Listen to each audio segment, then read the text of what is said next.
Welcome to Work in Progress Movie Podcast. This is Isaiah, and today I do have Gary with me. So it's just going to Hi. be us two today. But today we're going to be talking about No Country for Old Men. This is Yeah. this is one of Gary's decisions since this is like one of his favorite movies. And Yes, this movie is great. The book is, of course, better, but the movie is pretty dang close to the book. yeah, I heard the book was really good, and this followed it fairly decently. I think maybe it's like the ending that's Yeah, different, but yeah. um, so you want to go ahead and give the little summary of the movie? We don't have to go, part by part like a certain previous person did. But Okay, so you have 10 minutes. I can give the whole movie.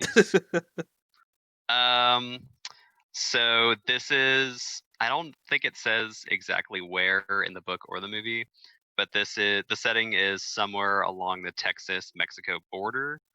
I know they mentioned Del Rio. They mentioned Eagle Pass and the Rio Grande River. So it's somewhere between Texas and Mexico. So our main character, Llewellyn Moss, is hunting antelope or hunting deer. And he happens to find a really terrible um, incident where apparently a couple of like Mexican drug dealers, Mexican jackals have had a firefight, and essentially everyone is dead except for one very thirsty Mexican man. And he discovers all this heroin in the back of the car, and it leads him to a briefcase that's sitting along a tree. And opening the briefcase, he finds $2 million, which he sits on for a long time, eventually takes this briefcase home and hides it under his trailer, doesn't tell his wife about it, and proceeds to go back the next day to give this man some water. And from then on, his life is basically one long chase where the people involved with this money and the drugs are after the briefcase and thus after him. So he is basically running for his life the entire movie, while Sheriff Bell, the the sheriff, uh, he's trying to hunt these people as well, chasing after Llewellyn. His wife and his mom are going to Del Rio to hide out. He's not telling them any information. And yeah, he's just on the run from his life, from bounty hunters, from these people, and from the sheriff. And it's just one long chase till the end. So pretty terrible situation from taking this briefcase and making the decisions that he does. yeah, And that's kind of the movie. I mean, that is the movie. yeah. So yeah, like you mentioned, it's pretty much just a chase. The part that gets me, so like going into the movie, it starts off like he stated where he's hunting. First question is, why would he take that money? Like he sees everyone dead, like he sees that situation, and it is a big drug deal gone wrong, whatever. But it's just like he sees that money, and then he's just like, all right, let me take it. Yeah, I think there's a lot of questions, a lot of big questions being asked in the movie and the book. I think this is one of them. But I don't know. He doesn't know it's $2 million, but obviously it's a lot of money in a Yeah, briefcase. There's no one around. He waits for a long time with the briefcase, and there is no one around. It's off the side of a highway. I don't know. I think that's the first question. Like, wouldn't you take the money? I don't know.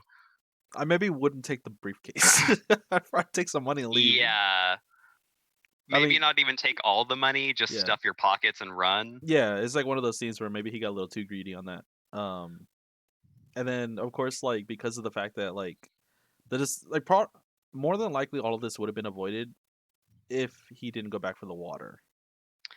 Yeah, and that's a big part of why I like his character, because he's like a decent normal guy. He's an ex-veteran, he's a welder. He just happens to be in the wrong place at the wrong time. Yeah, yeah. Cuz yeah, who else would go back to this like dying man just to give him water? Um and eventually, yeah, it just ends up in the wrong place.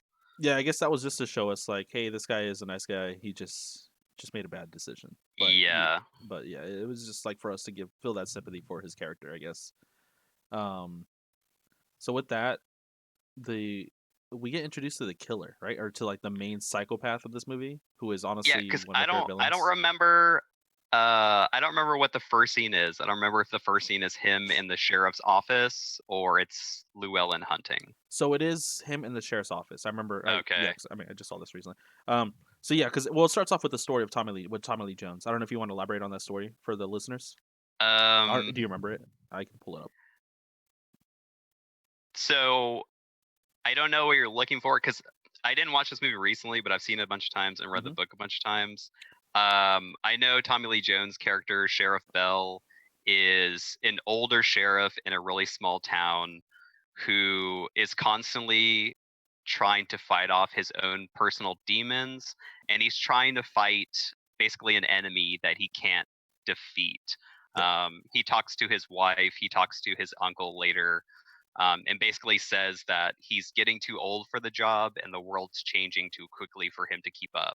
yeah. Like the evil that's in the world is just something he could never describe or never think of, and he can't defeat it. Like he's too old, he's too tired, and the world's too different. Like that's his story throughout the book and the movie is. Yes. At the beginning of the movie, there's a because it starts and ends the same way with a story by Tommy Lee Jones's character. At the beginning, he talks about a certain person that he was capturing back in the or I think it was his father. He talks about how sheriffs never wore guns, as did his late father, who was a sheriff before him. But he talks about somebody that had killed a girl simply because he wanted to kill somebody. The guy in the electric chair, right? Yes. Yeah. So that's what he talks about, and how they talked to that guy, and he said that he would do it again just because he felt like doing Yeah. it. Which that's right after that scene is we're introduced to, um, you can say the name better than I can. Anton Chigger. Yeah, him. Yeah. We get introduced to his character, which at first I thought, like, are they explaining kind of how this guy's mindset works or something?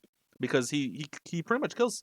He gets caught doing something. I don't know what he did before, but he's like with the sheriff Yeah. or with the deputy or something, and then he kills him.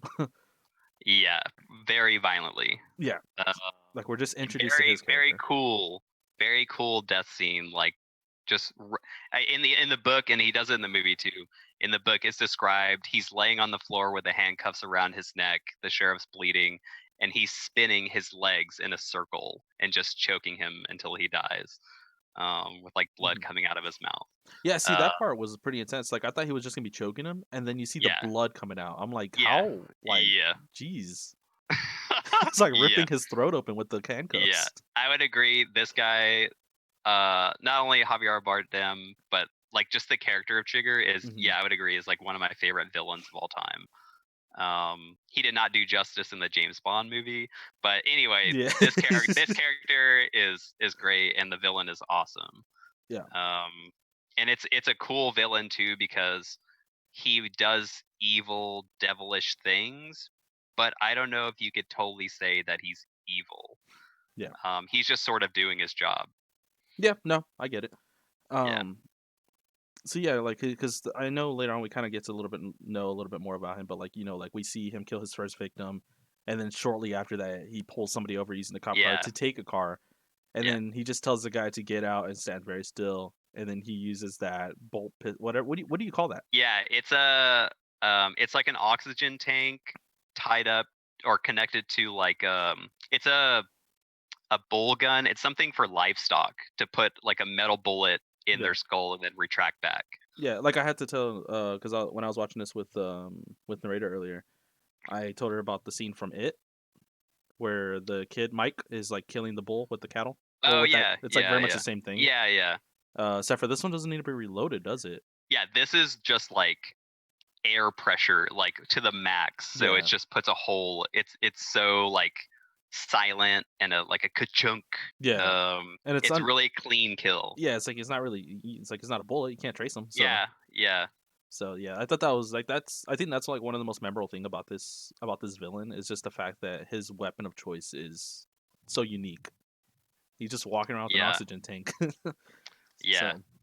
So um He is a good shot later on, but the oxygen tank is cool because even later he uses it to like open Llewellyn's door and yeah. pop off the lock.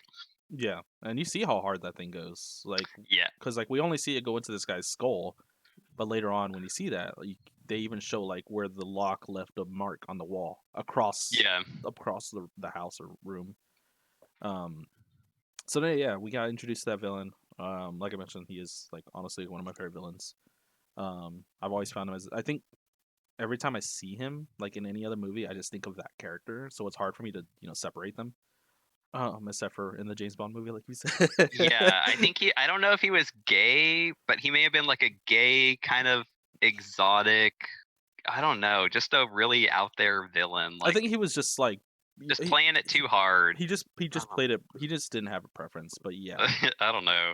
that scene between him and Bond is Yeah, it's pretty funny though, yeah. because even James Bond messes with him. But it's that's a whole nother movie. Um, so no, yeah, we got introduced to that character. Of course, Llewellyn.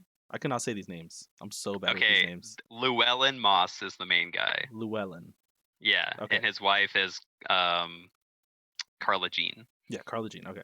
So yeah, so we get we got to see Llewellyn Moss, take the money, take it home. Um, and then I thought it was kind of funny, like when his wife was like, "What's in the bag? Like, what's in the suitcase, the briefcase, whatever you call that?" And he's like, "It's a bag full of money." She didn't believe him for a minute. Like she didn't Yeah. believe him. Yep. Just like, why don't you go check it? Like it didn't seem like they had a bad relationship. It seemed like they were very honest with each other. So Yeah. And I don't know how young she is, but she's younger than him. yeah, But yeah, I like their back and forth. They're not unhappy. They're just sort of bickering. yeah, But they're obviously like fine together. yeah. No, yeah. You don't really ever see them like argue. Just with the part where she was confused and like how she didn't want to leave. Yeah. Um, because after he goes back for the water, he gets caught pretty much. Those is it Mexican cartel? I guess is what we can say it Yeah, is. Mexican jack. I think they call them jackals. It's the same thing. Okay. Yeah. So like that whole gang where like because it was a drug deal. He sees the drugs in the back of that truck, but when Yeah. he goes back, the drugs are gone. Right? No. Yeah. Where the No. no when the sheriff goes. Yeah. So I guess when the sheriff goes. I know for like because we'll just stick to the scene where he gets pretty much caught. Um, he goes to try to give the water, and then they see him. They see his truck there. They're like waiting for him, waiting for Yeah. somebody to show up. They slash his tires so he can't escape, and then they just chase him out. He gets shot by a shotgun, I guess, because it was like multiple wounds on his back Yeah. when he gets chased by the dog. He gets shot in his leg too, right? At that moment, no, he only No. got shot in the back, in the shoulder, Oh, okay. because that's when he fell into like he fell Oh, down. okay. Okay. Um, I did like this very interesting scene where it's where he falls in the water, like he goes into the water to escape from them, but the dog is chasing him. For a moment I thought the dog was gonna drown. It did look like it was not having a good time swimming there, but like as soon as he got to land, I did like how they chose this scene because like when you fall in the water, your gun's more likely not gonna work. Yeah. So it shows him replace that bullet, and he like blows into the thing to get any water that's left in, and then he Yeah. just puts in a whole new bullet, and then he kills the dog, unfortunately, but he was trying to survive. So I thought that was really cool. It was like very small little scene, but very, very like I guess accurate as to what would happen if you're in that situation, because your gun would not work more likely if you just tried Yeah. shooting it. Probably not. Um, so then he's pretty much on the run because he can't really go home right away because he doesn't have his vehicle. Yeah. Um, and then the sheriff goes to the scene because that's where they find the. Is it? No, I'm trying to think of how this went. Did the sheriff get to the scene before Anton? I don't know. I'm not sure. Let's see. I have it right here. Nope. So it goes back to Anton because this is when he's in the scene when he's at the gas station, and it kind of shows how he chooses to kill people. Where he's like, where he tells the guy to choose, choose what call it is his Call word, it. and that guy's like very uncomfortable. And all he did was try to just have a very simple conversation with him. Yeah, he's just asking like, "Where you going, or where'd you drive in from?" Yeah. Well, because he was asking about rain, and then he saw that he came in from the north, and he's just like, "What business is that of yours?" And then it just got very threatening. Yeah, Um, that the whole scene is one of my is if not my favorite scene, it's one of my favorite scenes in this movie. mhm. I think it's awesome. I think the gas station attendant is really good. Uh, I think the idea that Anton's like, this quarter in my pocket has been waiting for you. Yeah, I've held it for you. This is your chance to call it, and all you have to do is call it. Um, and I loved how the nuts that he's eating, he crumples it, and it's like unfolding on the desk. Yeah, I love the whole scene. I love the whole idea that he's basically calling his fate right there. He's waited. He's I think he says like you're waited your entire moment for this. This is it. yeah, Um, yeah, I love it. It's like it shows that to me shows like how this guy's mind works. He's kind of evil, but he's going by like some hidden universal law where just fate controls everything. yep, Like he has no control. He's not killing you. He's leaving it up to fate and you. He has no involvement in it past that. yeah, Which is really cool. It's a really cool idea.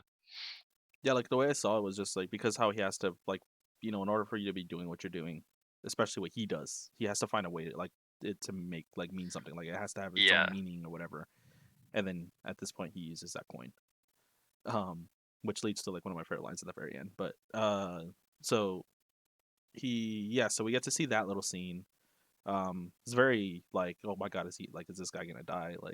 But he called the right side of the coin. Yeah.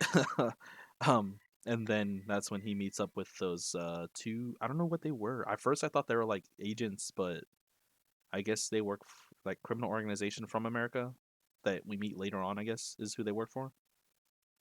Anton Chigurh meets up with him Yes. in the big business office. No, before that. Before the business office, he meets up with two guys when he's just like, remember when he like shows up when they show up and one of them pops up, he comes out of the car, he's just like, "You mind riding, bitch?" I kinda remember that scene. It's like, They're probably just other bounty hunters. okay, Because they're all bounty hunters. They're all being hired by someone. yeah, it's that criminal Yeah, that that main boss organization. guy. Yeah, Yeah. yeah. So like, it's like that scene. I did laugh when he said that because then they drive up and he's right in the middle. He just looks very, very out of place. Um, but yeah, so we get to see that, and then we see they talk about the money that's missing, Yeah. and they give him the little transmitter that they said hasn't beeped at all.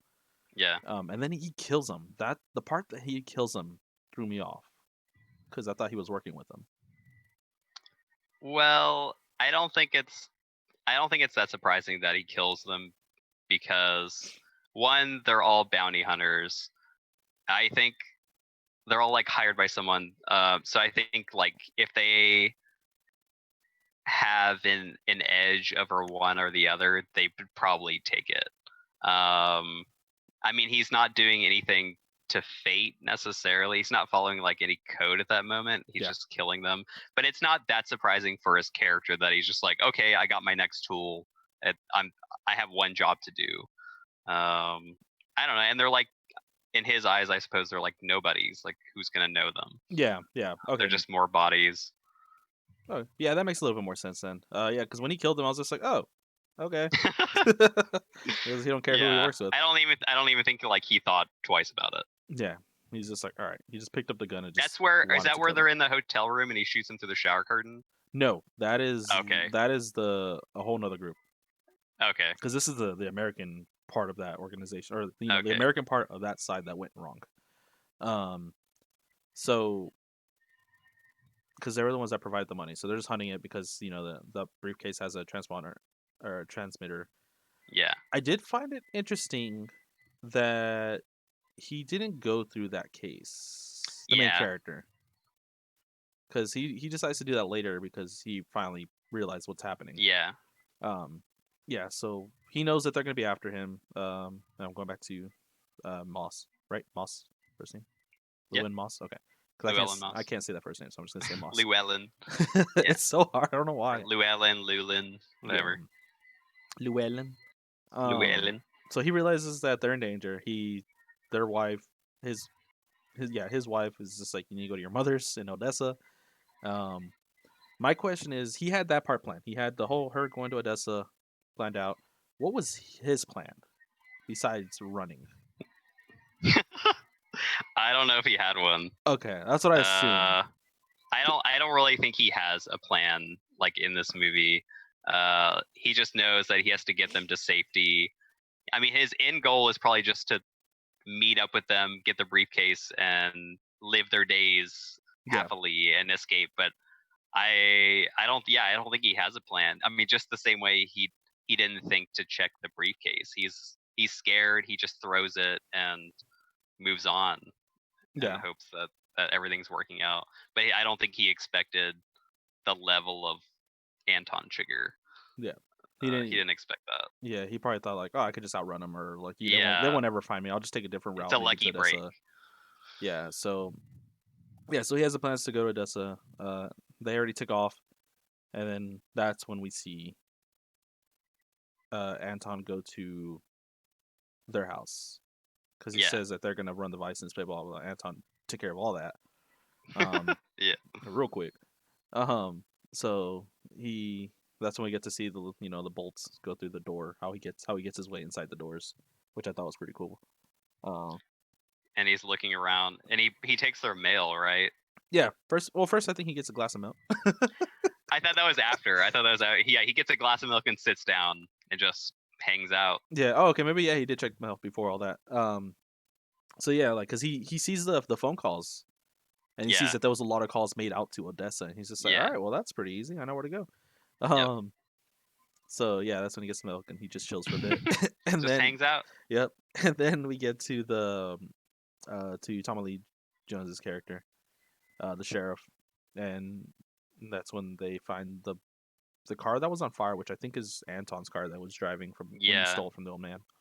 yeah, Um, and then we get to see them looking around. They find this is where we notice that the drugs are gone from the back of the truck.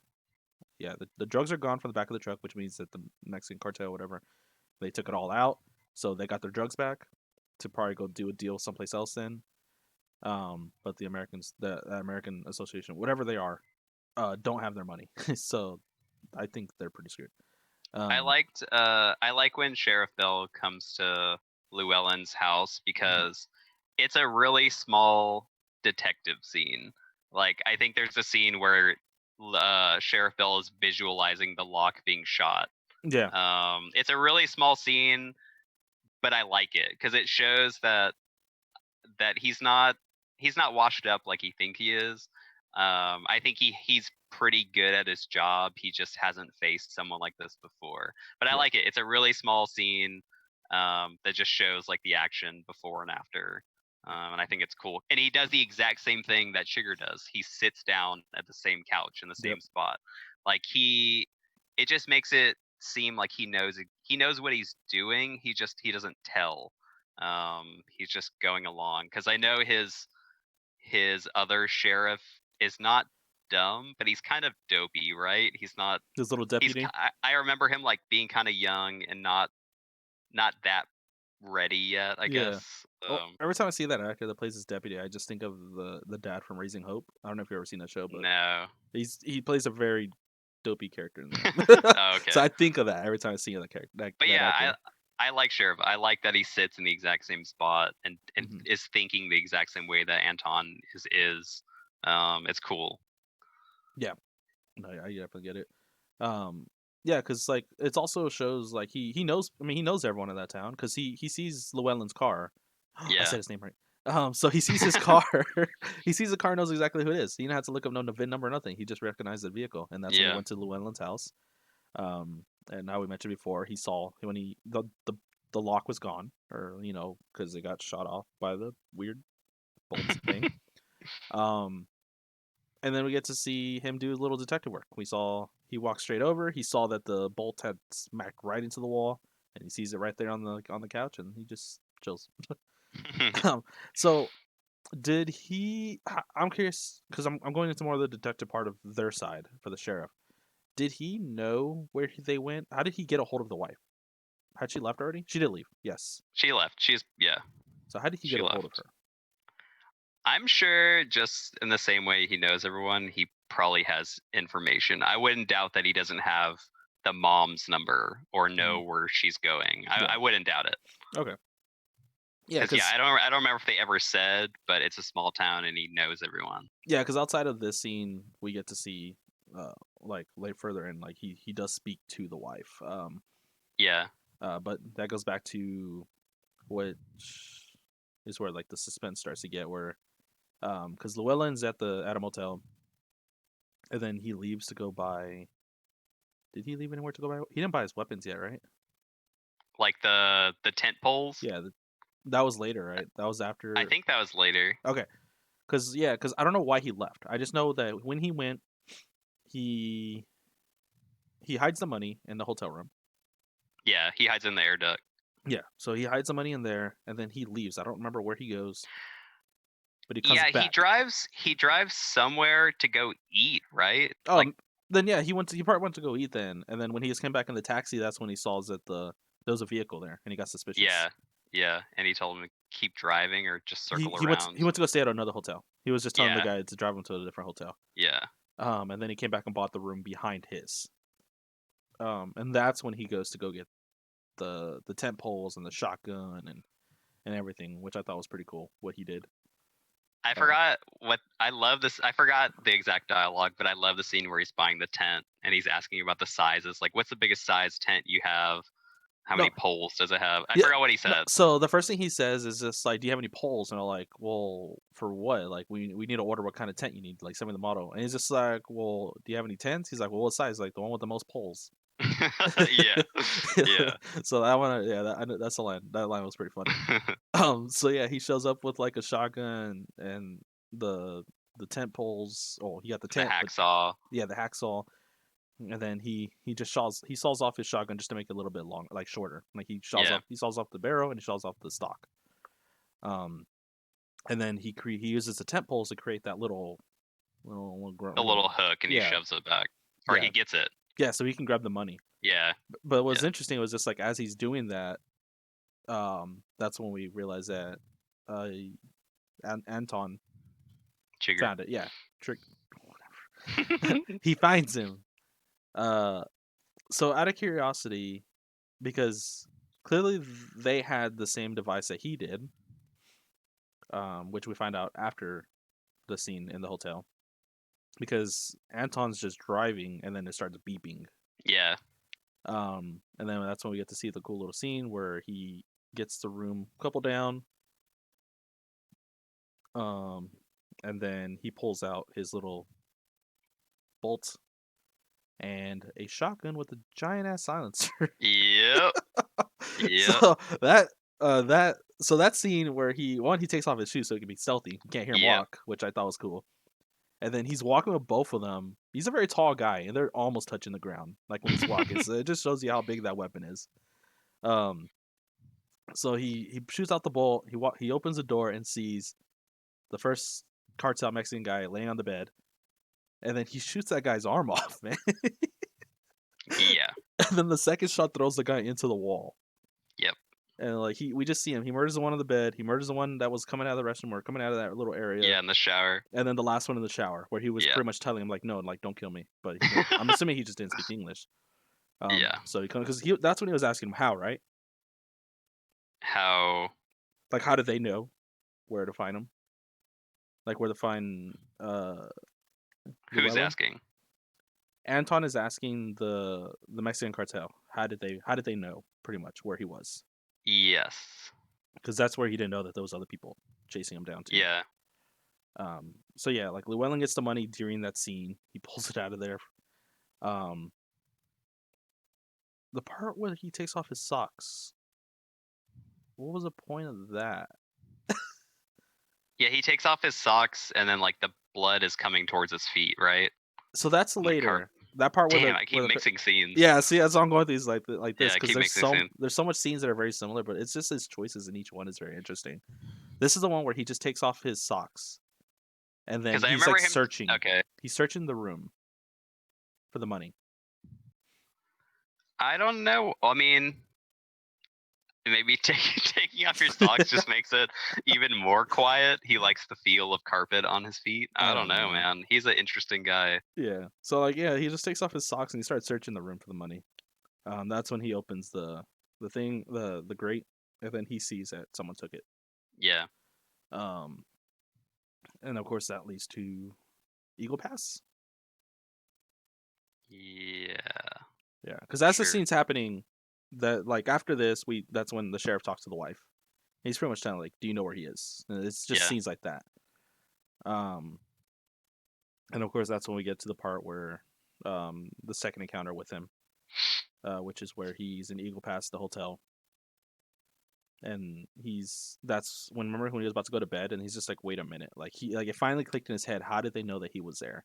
Yeah. And we get to the part where he finally opens the case and he goes through the money and notices that there's one stack with ones in it, in the inside at least, and it has a little transmitter in there. Yep. My question is, why the hell did he just leave it on the counter next to him? Why didn't he throw it out the window or something, make it seem like he's running away? I just think he knew at that moment it was too late. There was nothing he could do. Yeah, Like whoever was chasing him was on the way. yeah, It didn't matter. He just had to wait. yeah. Because shortly after that, he hears something, right? And then that's when he decides to make that phone call to the front desk, Yeah. and it just keeps ringing. So he realizes that something may have happened to that guy. Yeah. Um, that scene was pretty intense because one, he's like, he knows something's up because you see the part where you have the 2 feet right outside the door and he has his shotgun ready, and then it went full dark. What do you think he was covering with? You remember how like the shadow disappeared? Like it was just all shadow except for like the 2 feet that were blocking the doorway. Yeah. Um, it just went full shadow. So I don't know. Maybe he turned off the lights in that area or something. But Maybe. Yeah. yeah, Maybe. that's when he gets hit with the bolt, which I'm pretty sure hurt. Dude, that thing like flew right at him. And then he shot the gun, of course. Um, so we see him on the run. I thought there was multiple people going after him at that moment because it felt like there was multiple shots coming. This was the firefight, right, where he's Yeah. running out of the hotel. Yeah. This shows. I like this scene a lot. I could see how you could think like there's multiple people because there's so many shots and glass is breaking. Hmm. Um, yeah, it's kind of amazing how good a shot Anton Chigurh is. Like he's following him the whole way. He should be dead. Like she should have been shot. I guess and went down. But Yeah. yeah, I like that scene a lot. Yeah, because like he did get hit when he was running, right? Yeah, he got hit. Yeah, he got hit in the side. After he jumped out. Well, I don't know if it was immediately after he jumped out, but it was definitely like further in when he was Yeah, running away. Because that's when we get the he like asks the guy like, he's like, just drive, I'm not gonna hurt you, and yeah, then you see the shots coming right through that guy's head. I was like, Jesus. Um, so yeah, like he kills that guy and he tries to drive off and it just doesn't work well. See, like that's the scene where I was just like, wait, are there multiple? Because it seemed like people were coming from in front and the back. I think it's It's just just Chigurh. him. It's Yeah, just okay. Maybe it's just the way he's his positioning that he had was just like to trick him or something. yeah, but yeah, I Um, like that scene a lot where he's just waiting for him with like as he walks through the door. It's super intense and super scary. yeah, It's like, what can you do, man? You're just waiting. just waiting to get yourself killed, man. Just run. Yeah, So yeah, like after that, like that's when the car pretty much crashes and he's like running with like blood all over him, like behind the yeah, other cars. And Anton walks up to the vehicle and he realizes at the last second because I think he saw the blood, right, the trail. He yeah, saw the guy's blood trail like walking away, and then that's when he just like jumped behind the other car. But that's when he did get shot from there.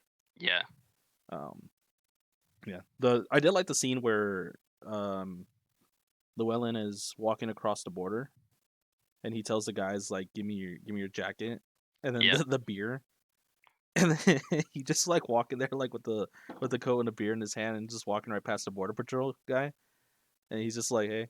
And the guy just didn't care. I mean, I guess that's just how it was back then, where you could just freely walk across the border like Yeah. that. And Um, then I know in the book he meets like a mariachi band and they take him to the hospital. Like he's asking them to take him to the hospital. Is that what they do in the movie? yep, Okay. yeah, because after he gets across the border, well, before he could get across the border, he threw the money over the wall, over the Yeah, the he threw it in fence. the bush. Yeah, he threw it in a bush over the bridge. Yeah. But that's when he passes out, like in front of some place, and then he wakes up the next morning with the mariachi band playing music in front of him, and then he was trying to hand them money, but they saw like the blood and everything on him, and Yeah. then he was just like medical, but he was like medical before something like Medical. Yeah. that. So yeah, they take him to a hospital or a med clinic or something. I don't know what that was, but they take him someplace where he can get help. And while he's in the hospital, that's when right before Carson Wells. yeah, Harris yes, Woody Harrelson's character. Yeah. That's where he meets him. But before that, I guess we should go back to the scene where we're pretty much getting introduced to the organization that started this. Yeah. Because they were the ones that provided the money. But yeah, you see one crooked guy who's in charge of all this, and then Woody Harrelson's character is probably right with him, like maybe right below him, but he's like a hired as well. And he's just required to go get the money. I don't know if he's And required to kill. he's asking Carson Wells about Anton Chigurh, right? He's like, "What do you know about this guy?" Yeah, pretty much telling him like how he's someone you don't want to mess with. Yeah. Like he's just very dangerous. Yeah, I don't know if Carson Wells, if he's afraid of Anton Chigurh, or he doesn't know anything about him, which makes him even more dangerous. Like no one really knows the details on this guy. They just know he's different. Who, Anton? Yeah. Okay. Yeah, they do know that he's a little crazy. Yeah. But they don't know how crazy. Yeah, part of me just knows that like thinks that he didn't know too much. He didn't know how insane he really is, like how crazy this guy can be. He thought that he just worked with them. See, but would you call this guy crazy? I wouldn't call Anton Chigurh crazy. Okay, psychopath? I don't know. I don't know. He's very smart when it comes to what he's doing, but it's just the conversations that he's had with people. That's where the book comes in and makes you think maybe this guy he just has a certain set of principles that he follows, but it doesn't make him crazy. It just makes him totally different than everyone else. Just like the guy who uh Ed Tom Bell's dad put away. Like he wants to kill again, and it makes him crazy to like regular society, but I don't know. He's just following a different set of rules. He has his own set of rules that he follows. I don't know if Anton Chigurh is crazy. The things he does is definitely against society for sure. But I don't know. You'd have to read the book to get more info on him. Because he's interesting. Okay. So then I'll stop using the word crazy. I'll start using the word psychopath. I'm just kidding. Yeah, I mean, it's easy to call him that for sociopath, sure. Maybe? I don't know. I don't know, man. Okay, very unique mindset. He's different. Yeah. So pretty much, like you kind of feel like there's like a fear, like a little sense of fear from the guy because they just don't understand. Yeah, because they like he's scared of him only because he doesn't understand him. Yeah. So yeah, we get Llewellyn meets Carson at the hospital and pretty much gives him an offer. He's like, hey, like you can keep some of the money, like if you want, but like give it back to me. And then he finds it too when he walks out of the hospital. Like he's walking away from the hospital, he finds it, and then as he walks back to his hotel room, as he's walking back to his hotel room, someone appears behind him. Like just going up the stairs, and he's just like that's when you're just like, oh fuck. But I guess we didn't mention the part where we have proof, like where we find out that he got shot. Because remember, Anton like robs that medic store by causing an explosion outside. Yeah. And then he like is cleaning up his wound himself, which is pretty gross. Oh yeah, I like that scene a lot. It's a big wound. Yeah, and he's just there, just doing it by himself, like nothing. So yeah, I guess it's just to show us like how tough he is, and how he handles, like he doesn't do hospitals or anything, he just does it himself. Yeah, like in the book, well, Cormac McCarthy's writing in general, but also in this book, he takes a lot of time to have his characters do something for a really long time. Like he writes often like he looked in the distance for a very long time. He sat, and then the page turns. Like that's how he writes a lot of the time. So I think he did the same thing with Anton Chigurh, where he's cleaning his wounds. Like the same with Llewellyn. like cutting his gun, hiding in the briefcase. There's some this movie I think overall is really quiet. Yeah. And if it has music in it or a soundtrack, I don't know where it is. I really don't know. But it matches the book in that way where like it's really quiet and it takes its time. Hmm. But when there's like action scenes, it happens loud, and things go down. But yeah, him cleaning his wound takes a long time. It's really intricate and detailed. And yeah, he's not flinching. It's just something to do to repair himself, to rest and then move on. Yeah. Yeah. Um, So it's it cool. it makes sense. Like if there is a soundtrack, I feel like there is, but it's maybe just not used that much at all, or it's very It quiet. says there's like a composer, but I don't remember any music in this movie, like at all.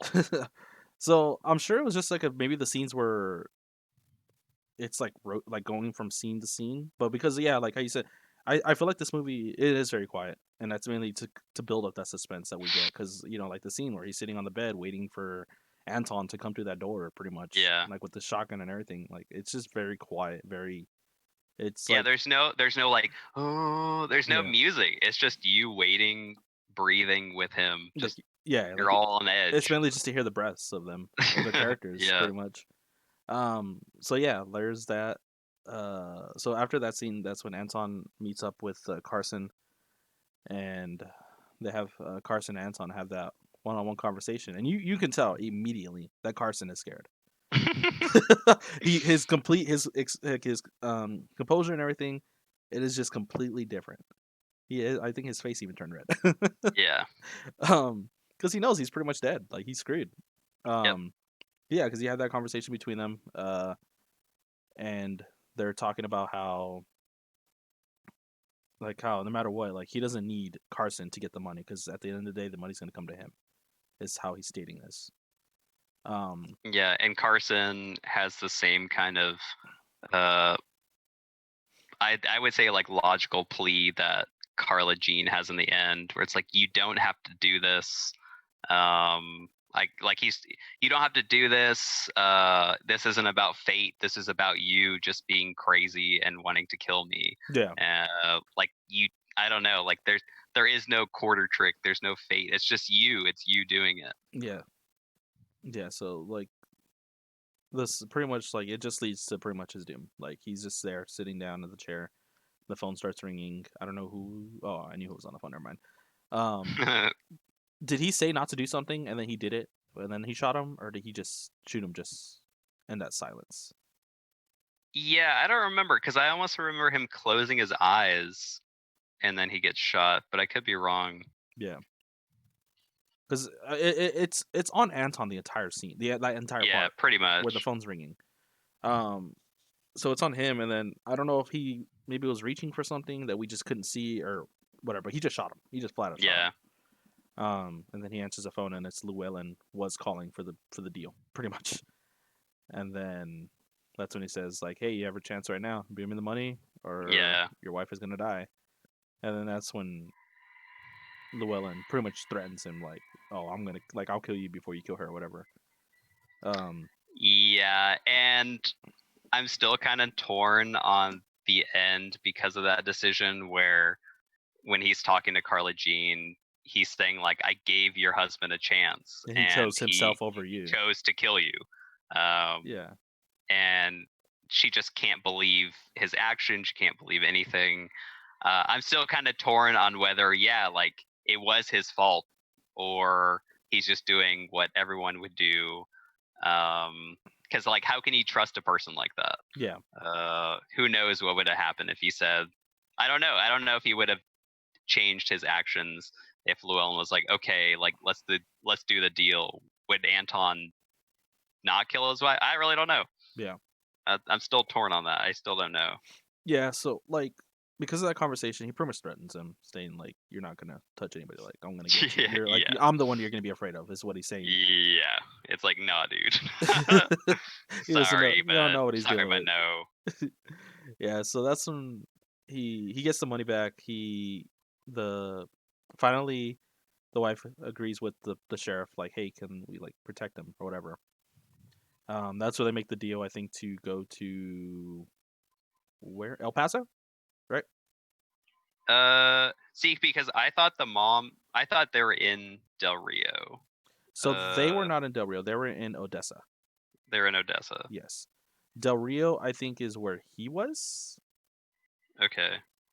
because of that's how close the border is, right? Yeah, Del Yeah. Rio, yeah. So yeah, so the only thing I can think of is that he was in Del Rio because he was coming back from the border or something. Because he was at Eagle Pass, then he went over the border, and then he went to Del Rio. And I think that's no, I don't know, honestly. Uh, I know Del Rio's part of this. I just It's don't one of remember. those, yeah. I remember like there's like a turn that they do. Um, so that's when he goes back to the wife, where he's like, they're pretty much him and his wife make a deal, like they're gonna meet in El Paso at a hotel room in El Paso. It goes to the wife. They're packing up, getting ready to go on a bus. The mother's complaining. um, and then of course when they're loading up for the bus, they see that they're being followed by Yeah. pretty much Mexican cartel, and then they help her mother entering the past, which I was so pissed off about this scene because she just freely tells them where they're going.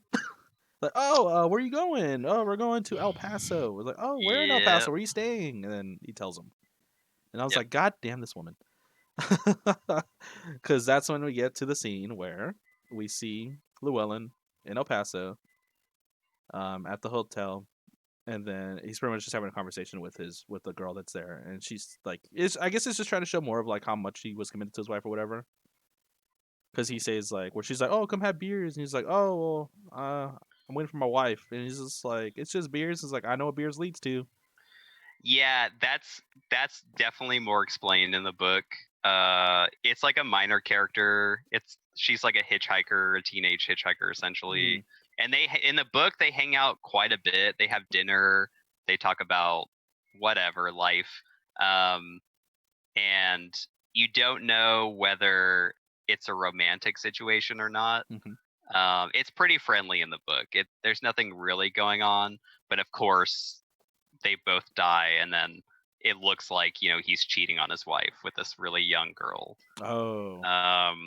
That's the whole thing that the movie doesn't really touch on. Like, I think someone comments like that he was caught with a young girl, or there was a young girl involved. But yeah, in the book it's kind of romantic. It's like it's made to seem like he was up to no good and cheating Yeah. on his wife. Okay.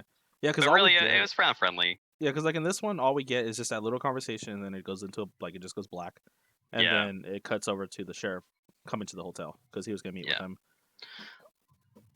You about to say something? No, Okay. You're just taking a breath. You're just trying to. I was just rubbing my nose and picking boogers. Oh, gross. So, the yeah, so we see the Mexican cartel pretty much running out, like they're being shot Yeah. at or being chased or whatever. Um, the only thing at first I thought it was the Mexican cartel that did kill him, but I'm hearing that it was Anton that got to them first. I thought it was them that killed. That's what I thought so too. No, yeah, it was them that killed Llewellyn and the Okay, girl. because he Because was fighting back, Anton's with the wife. Anton's on the way to find the wife. but I thought he was No? no. I don't know. So look, this is we'll just I guess go through this part real quick so we can figure out what's going on here, because like all we see is this Mexican cartel running away. There's gunshots and everything. They're running away. So maybe yeah, it was them that did attack him. I think in the book did it state that Anton killed him? Not that I remember, no. Okay. So Anton doesn't come back until like after that scene. He doesn't come back until the very he end. meets Carla Jean. Yeah, Okay. So yeah, so like we get to the scene where there's a shootout. We see um one dead person in the pool, which I think was the girl, right? yeah, Okay. yeah. That's her. Next person is not dead but crawling away, and it was one of the Mexican cartel guys, and you can see the gun right next Yeah, to him. And the last person we see is by the doorway, and it is Llewellyn, shot dead. yeah, Um, then the wife arrives with the mother. They see the sheriff with the taking off his hat, and they realize what happened. I don't know if they ever found out that the mother's the reason why he got caught. I don't think so. I don't think so. I'm still mad about her. Yeah. I can't forgive her. Yeah. So pretty much like we get that, they bury it just cuts straight to pretty much where it's the sheriff in that hotel room looking around. There's a scene where he's like standing outside the door and he pulls out his gun because he feels like somebody's in there. And then it shows Anton in that scene. And he's He. standing inside. Yeah. I know what you're talking about. So my only question is, do you think he was actually no, he was in there. Because they go in there like when he walks in, we find the little grate opened with the coin that he used to open the Yeah. last one. Yeah. So I don't know if he was just there, like he was there at that moment, or maybe it's the sheriff thinking he's in there, and that's why it's doing that weird little. I don't know. We never get an Yeah. answer to that part. I know. Yeah. Yeah. You So don't really know. You you, don't really we know. really don't. Zaya, can you behave? Sorry, she's like over here licking my leg. So pretty much it cuts to that conversation where he's dead. The sheriff is looking through the house, and then we get to the scene where she's burying her mother because she has passed away. She comes back home, and what do you know? Anton is sitting in that room just waiting for her. Very creepy, mind Sitting you. on the rocking chair, I think. Yeah, it was just very creepy. He's like in the corner in the dark with a weird. I mean, his smile. It's like he's been waiting for this. Um, so they are having this conversation about pretty much how she's stuck in debt for the rest of her life. Pretty much like she has nothing. Like she's stuck in debt. She can't pay for anything. And then he says that this is gonna like that's not gonna be a problem anymore because he's gonna kill her. Yep. Then we get that conversation where your husband had the choice to save you. He chose to save himself, so I have to kill you. And then But that don't make no sense. exactly, That just don't make no sense. he wouldn't do that. Yeah. Yeah. So he states like it has to happen, and that's where she's. I think this is the first time we kind of see him a little bit, not his stone cold face, whatever. Yeah. Yeah. He's kind of taken back from her. Yeah, because of her conversation about how it's not a coin that's gonna decide my Yeah. fate. It's you. It's you. It's not. There's the coin doesn't matter. It's you. Yep. And then that's when And he's like getting really mad. Just call it. yeah, he's just like call it, like just Just call it. call it. Like he wants her to call it. Yeah. Yep. In the book, I heard she calls it wrong. Is that correct? There is no right or wrong. He just kills her. Yeah. Okay. So I think he was gonna kill her regardless. okay, what like she just calls it and then she's dead. That's it. Pretty much. Okay. Like all he needed was the call to kill. It's just whatever you wanted to hear, I guess, at the end of it. Yeah. Yeah. So he just has that conversation with her, and that's where people think like, oh, like, did he kill her? Did he not? Like, we don't know. Until so yeah, we get that conversation. My favorite line from this movie was how she's talking about the coin, like how it makes like how it's not the coin doesn't make the answer. It's you. And then he states, I think I have it right here. Maybe not, but he pretty much says that the coin got there the same way he did. Yeah. Is pretty much what he's stating. Yep. Um, and then it just cuts to some kids riding outside, and then he's walking outside, and he's like checking his feet. I think when he checks his feet is where I assume. Like, Yeah, he killed her. that's the really subtle nod that yes, she is dead. Okay. He's checking if there's blood, if there's anything on his shoes. Yeah. Yep. Yeah. So, of course, it just what I thought was interesting was just the fact that like after that scene, he gets in the car, he starts driving, Yeah. and then he gets into a really bad accident. Yep. And I think that's like another time where it's just like we saw maybe the emotional like stress or not the emotional strain or something. It's just him questioning what he was thinking, like how he always thought of things. And then this time we actually see him actually like not his stone cold face, whatever. Like he's like in pain. He's like Yeah. looking around, like what do I do? Like for a second, his arm is like bone is sticking out of his arm. Yeah. That was pretty grisly. And the narrator was just like, whoa, like making that throw. So he pays the kid to take off his shirt so he can use it as a Yep. little Little sling. yeah. And then he just disappears. Yeah. And then after that, we get the sheriff talking about pretty much it's a story about how his father what drives off or like rides ahead of him to and like Yeah, he has two dreams. One dream, he says he can't really remember. It's him returning money. He gets money and then he returns it. mhm, And then the second dream, he's on horseback and he sees his father on horseback in front of him with a blanket around him. And he's holding a really old like metal horn with fire in it. yeah And he says he doesn't know where his father's going and he rides ahead, but he knows that his father will probably be waiting there for him in the yeah dark yeah. with fire. Like I saw that as like maybe like the afterlife kind of scene where like like Yeah, he's talking about his father being in afterlife and he's gonna be waiting for him when he gets there.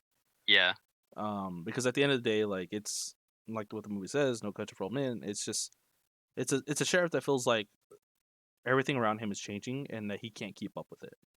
And I think that's why he retires more mainly was just like I mean he's had his career. But things are just like moving faster than maybe he is at this point. yeah. And we didn't mention it when he goes to talk with his uncle. Oh yeah, his uncle. Um, but he shares the same sort of feelings. He says like he's gonna tell his wife that he's gonna quit. It's too much for him. It's Hmm. just it's an enemy that he cannot beat. But his uncle sort of has like his uncle doesn't really agree with him. Um, in the book or the movie, his uncle's saying like people have always been the same. Like an evil person has always been evil. Um, I'd have to listen to the scene again, but yeah, he doesn't completely agree with him. Okay. Yeah, because all I remember from what the uncle tells him is just like you can't stop what's coming. Yeah, That's the line that I remember from him. But I like it's like you said, like how it's like maybe it's not the world changing. It's just the people. I don't know. Um, but I just thought it was an interesting little story. I like it. It was just interesting that one it started on on maybe a dream or maybe just a story, and then it ends on Ed Tom's story. Um, yeah. I don't know how long. I mean, well, I guess he does quit in the book. He does go to the courthouse and sits in his car for a long time mhm, and does eventually quit. yeah, Um, because yeah, I don't know that's another big question is you don't know if the world is changing or you just have to I don't know change your mindset and change your ways. Because yeah, it literally is No Country for Old Men. He's an aging person. yeah, Um, but yeah, it's a hard question to answer. You don't know if these people have always existed, and now they're just coming out from nowhere, and the world is really getting evil. You don't really know. yeah, It's like an open ended question. yeah. Which I thought was interesting. It was just like because this is a guy that pretty much retires at the end of the movie. Um, Yeah. yeah, that's just how it ends. Like I said, like when I first, it's maybe the second time I've ever seen the movie. Um, but like it's just like after it ends, I'm just like, wait, so what happened?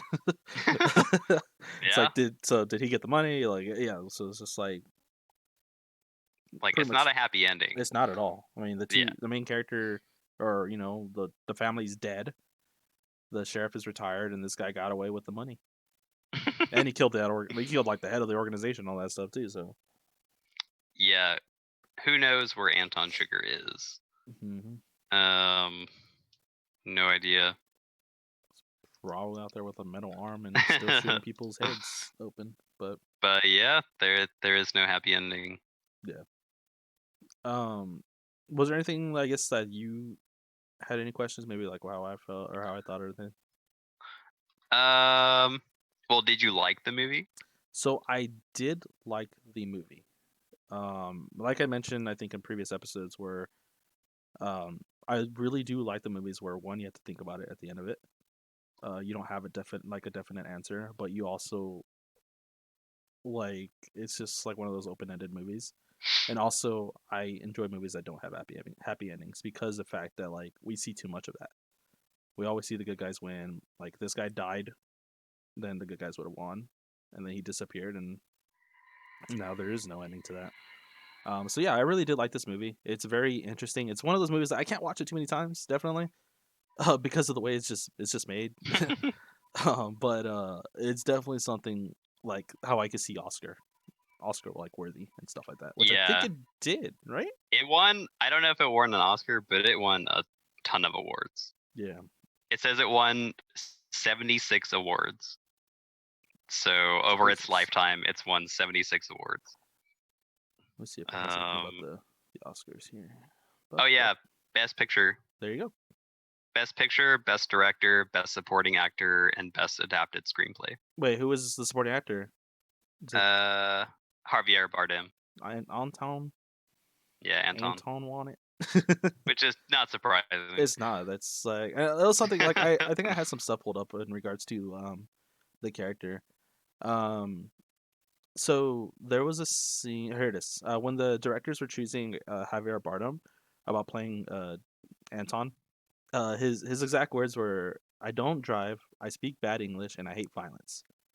And the directors were responding with like, "That's what we called you for." Like that's why we called you. Um and then another part was his haircut. It says right here when he His got his bowl. haircut. Yeah, when he got his haircut, it was it was a brothel taken in 1979 as a model. Okay, yeah, they used a photo of a brothel for the model, and Anton's reactions were, "Oh no, now I won't get laid for the next 2 months." And then the directors like all like it says right here that they responded by happily high fiving each other, being like, "All right, it's good," because Wow. it's supposed to be uncomfortable. It's supposed to be creepy looking. Yeah. So like that's just I thought that was kind of funny. Um, Yeah, I don't know if this guy was really famous before this movie, but I definitely had never heard of Javier Bardem that's the before first movie this. I ever heard about him in. I'm sure he's done other stuff, but this is like the one that like got him the spotlight. And also there was like an article that was made back in January, like it's like January 2018 or something like that. Pretty much this article was about like they were like looking at like psychopaths and everything from like different movies, and they said that his was the number one. Oh, Like okay. they said, I think I have the quote. They said his is the most clinically accurate portrayal of a psychopath. So Interesting. there's that Oscar winning. Probably because he's just so normal, but so abnormal at the same time. Mm-hmm. Like he blends in, except when he starts talking. Yeah, yeah. So you said that you like this movie, but like I guess Yeah. explain why. Uh, well, I like this movie a lot because it's pretty damn faithful to the book. Um, I love Javier Bardem as Anton Chigurh. I think it's a really good pick, and Hmm. yeah, it's visually like it looks and feels like who Anton Chigurh is in the book. Same with all the other actors. I think Carla Jean and Llewellyn are really good picks. I like how quiet this movie is because again, it matches the book. Most of my positives for this movie are because they match the book. It's really quiet. It takes its time. It's really suspenseful. Um, I like the colors in the movie.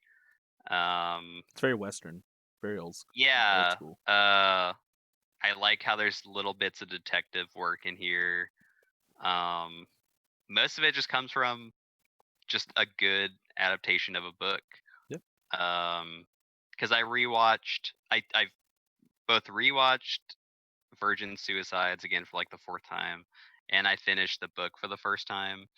And watching it after finishing the book, it's hard because the book is so well done, and it's not adapted as well as I thought because I hadn't finished the book yet. Hmm. But this is different because it's just so I don't know, man. It's so good. And this book was supposed to be a play, and he didn't make any money on it, so he eventually turned it into a novel. I think that's also why it works because it was originally a play, and it's really easy set design, I suppose, and it's a easy narrative. I mean, Yeah. it's a chase. Yeah. Um, but yeah, man, that's good. Yeah. Like it's not a lot of like complex stuff you need to understand. It's more so Yeah, just the little the things that are ideas are happening. complex, but what's happening on the screen is not. Yeah. It's just like everything that they do is just like pretty much in your face. Like it's like you're not missing this. Did you not like this? Is one of your not negatives against this movie is that there's no music? No, so I didn't really notice the music part until you brought it up. Uh, Oh, okay. so I think really like if I had a negative, honestly, it would be, I guess, more so. I can't really like. Part of me is like the sheriff part, where it kind of just seemed like he was like, I mean, like he like he sees it, he sees what's happening, but it's more so of like he can't really do much to help. He's kind of like Yeah. it kind of feels like he's maybe just telling the story at this point of what he experienced while he's chasing or while he's trying to figure out like to I help this guy. mean, I would argue that that's part of it. You're seeing his defeat. Yeah, He is just following. He has no leads. He's just following his footsteps. yeah, yeah. So I mean, that's why I think the movie ends the way it is, where it's not happening because it's a guy pretty much understanding like I mean, this is out of his league at this point. So like it's like a good and a bad. It's just more so like if I had the choice of no, I wouldn't change the story at all. But more so of just like I would have liked to have seen maybe him face Anton and survive. Mm. Like none of them dying, but he survived. Like they both survive, but he just understand. Like at that point, he's just like, okay, this guy is like something else. And then like it ends the way it did. That's probably like the only thing I would change is just that maybe that confrontation because all we get is Mm. just a part where one they sit in the same spot and Yeah. two he's outside the door. Anton's inside looking. He sees him through the Yeah. little hole, the keyhole, or the reflection of the keyhole, and that's it. Yeah. But other than that, You yeah, don't. it was good. Yeah. I don't have anything All right. else. Hmm. I don't know. If you read the book, I'd probably have more questions. Yeah, I don't. Unfortunately, I didn't read the book when I didn't know that there was a book until today. I think when I was looking up some. What? Crazy. Like I How'd you not said, know that? this was literally my second time watching the movie, and I didn't know about the book until I started looking some stuff up after the movie when I was trying to figure out some answers. So It's a good book. I'll have to definitely put it on my list to read. Yeah, it's good. You could read it pretty quickly, Yeah. I think. Um, yeah, I don't know, man. Um, I like a lot of the. I like movies where they hire actors that have a lot of screen time, but this is either their one big role or they blend into um, the anonymous field of actors. Like I think the choice for the trailer park woman and the gas station attendant, like all these like really minor characters fit really well. And it's like really memorable. Like I remember the guy so well in the gas station because Oh of how yeah. well it's acted and how scared you feel for him. Yeah. And the attitude that the trailer park lady is giving. Dude, that lady. Yeah, He wanted to kill her, yeah. but Like he heard her. I like all the little like no namers. Yeah. Yeah, they make the film even better. Yeah, because it's not like kind of like in Logan Lucky, we have big actors doing Yeah, very small stuff. We got some of that, like with the lady from the bank vault and all that. But this is like it's only small actors doing this stuff. So yeah, it was definitely good. Like pretty much all the people, like the gentleman that was helping him with the when he broke down, and he tells him to take yeah. all the chickens out, which he's dead. Oh yeah, yeah, Like it's just different scenes. Like you can see the unease in them, and they do it so well. yeah. I don't know if Cormac McCarthy's other novels will ever get adapted. They said he wrote a book called Blood Meridian, which is it's mega violent. But I know they've talked about adapting it before. They have made a movie, All the Pretty Horses, but I heard it's awful. Um, but I'm curious if they're ever gonna make like another one of his books into a movie Maybe. because Blood Meridian is crazy. Yeah, yeah. All right. Well, I don't have anything else. Did you? No. Alrighty. All right, to all of our listeners. So I believe next week we're actually gonna do a Christmas episode for Christmas in July, right? Is that the plan? All right. Yeah. We just gotta figure out which movie to do. Yeah. So we'll go ahead and be doing that next week. And other than that, I believe we will be having a new guest next week, actually. Um, but like always, give us a like, comment, subscribe. We are actually gonna be starting to upload on YouTube as well. So if y'all want to check out the actual video calls and see our facial reactions, like Gary's chomping his teeth right now, you can always give that a shot. But yeah, we're gonna be on Spotify. We're gonna stay on Apple as well. So, y'all have a good night. and Stitcher Premium. The what?